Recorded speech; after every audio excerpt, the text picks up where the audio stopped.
биздин арттообузда, семирүүбүздө, ошону менен бирге эле аялдарда карылыкты кечиктирүү үчүн биздин клеткабызга толук азык жетип барыш керек. Ошондуктан биздин клеткаларга толук азык жетип барбагандын себеби бул биздин аялдардын туура эмес тамактануусу.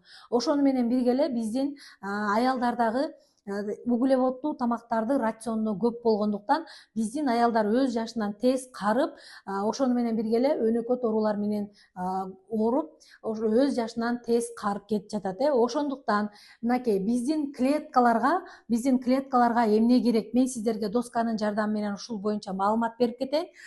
Мисалы мына караңыздар, аминокислоталар. Булар эмнелер? Бул аминокислоталардын булардын аткаруу ролу булчуңдардын ферменттерге чейинки баардыгын курат. Аминокислоталар биздин ички организмибизде. Ошону менен бирге эле бул май кислоталары. Май кислотасы бул омега-3 клетканын ийкемдүүлүгүн коргоп берет. Бул биздин ички организмибизде. Ошону менен бирге эле витаминдер, биздин организмибизге керектүү, эң керектүү витаминдер бул керектүү процесстерди иштетип берет биздин организмибизде. Ошондой эле минералдар бул зат алмашууну, булчуңдардын жана мээни башкарат биздин ички организмибизде. Көрдүңүздөрбү? Бизде витаминдердин, анан минералдардын орду ички организмибизде аябай чоң кызмат аткарат. Ошондой эле антиоксиданттар бул зыяндан коргойт биздин ички организмибизди, зыяндуу заттардан коргойт биздин ички организмибизди.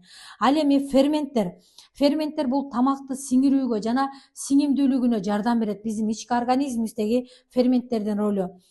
Ошол баардык реакцияларга суунун жардамы менен болот биздин ички организмибизде. Ошондой эле фитонутриенттер, булар калыбына келтирет ички организмди. Ошондой эле глюкоза бул татаал углеводдордон алынган энергия болуп саналат биздин ички организмибизде. Эми буларды биз кайсыл азыктардан алабыз? Аминокислоталар. Мисалы жөнөкөй эле аминокислотаны карасак, бул белок болуп эсептелет. Белок бул биздин ички организмибизде куруучу материал катары кызмат аткарат дагы. Белок ички организмге киргенде аминокислоталарга ажырайт да.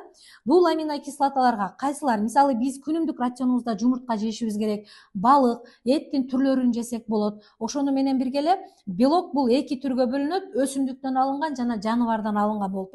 Ошондой эле өсүмдүктөн алынган бул нуттар, бурчактар тобун биз ушуларды рационубузга кошсок, биздин организмибизде булчуңдардын иштөөсү, ферменттердин чейин баардыгы жакшы болот биздин ички организмибизде. Ошондуктан биздин рационубузда көбүрөөк ушул мен айткан ушул белоктуу тамак аштар болуш керек. Ошондой эле май кислотасы, бул май кислотасы биздин клеткаларда карылыкты кечиктирип, ошону менен бирге эле булчуңдардын иштөөсүн, кан тамырлардын иштөөсүн, ошондой эле биздин теринин абалын жакшыртат. Ошондуктан биз күнүмдүк рационубузда пайдалуу майларды рационубузга кошушубуз керек. Пайдалуу майларга кайсылар кирет? Булар авокадо, зыгыр уругу, зайтун майы, ошондой эле майлуу балыктар дагы кирет биздин ички организмибизге. Ушуларды рационубузга кошушубуз керек. Ал эми витаминдерди биз кайсылардан алабыз? Жашылчалардан, жемиштерден, мөмөлөрдөн алабыз көбүрөөк. Ошон үчүн биз күнүмдүк рационубузда ушул азыктарды көбүрөөк рационубузга кошушубуз керек. Ал эми минералдар, биздин организмибизге эң керектүү минералдар бул гречкада көп болот. Ошону менен бирге эле жаңгактарда жана брокколиде, ушул азыктарда минералдар аябай көп өлчөмдө болгондуктан биздин күнүмдүк рационубузда ушул азыктар көбүрөөк болуш керек. Ошондой эле бул антиоксиданттар, бул зыяндуу организмди зыяндуулуктан коргойт. Бул антиоксиданттарга черника, куркума, ошондой эле көк чай кирет. Ал эми ферменттер бул тамакты сиңирүүдө жардам берет. Ошондой эле бул ферменттерди биз кайсыдан алабыз? Ананаста көп, тузу капустада, ушуларда ферменттер көп өлчөмдө болот.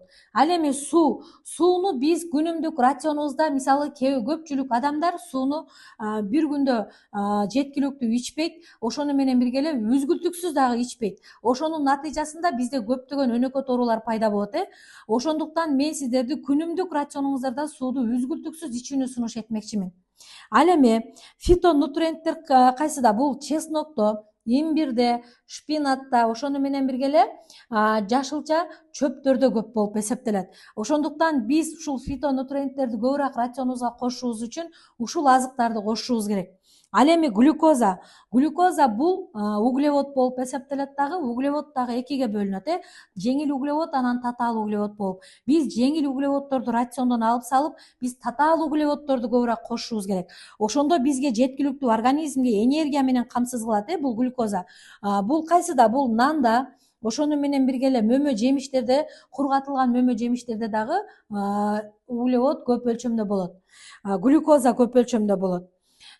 Мен сиздерге карылыкты кечиктирүү үчүн биздин клеткаларга кандай азыктар керек экенин мен сиздерге досканын жардамында түшүндүрүп кеттим.